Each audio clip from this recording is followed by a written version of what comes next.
灣發生自縊案。昨日22日晚上10時許，警方接獲一名男子報案，指其27歲姓李女友在柴灣村灣影樓的單位浴室內上吊。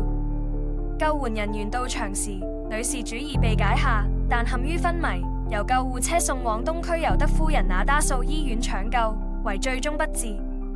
警員於現場沒有檢獲遺書，死因有待驗屍後確定。據了解，李女生前患有抑鬱症超過3年，已離婚並育有一名10歲兒子，與25歲姓唐男友同居於灣影樓單位。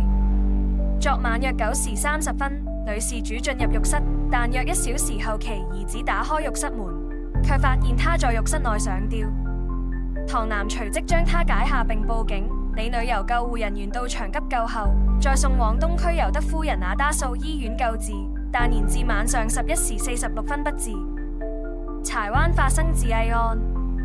昨日22日晚上10時許，警方接獲一名男子報案，指其27歲姓李女友在柴灣村灣影樓的單位浴室內上吊。救援人員到場時，女事主已被解下，但陷於昏迷，由救護車送往東區尤德夫人那打素醫院搶救，為最終不治。警員於現場沒有檢獲遺書，死因有待驗屍後確定。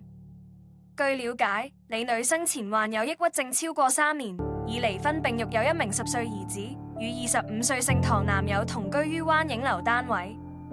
昨晚約9時30分，女事主進入浴室，但約1小時後其兒子打開浴室門，卻發現她在浴室內上吊。唐男隨即將她解下並報警，李女由救護人員到場急救後，再送往東區尤德夫人那打素醫院救治，但延至晚上11時46分不治。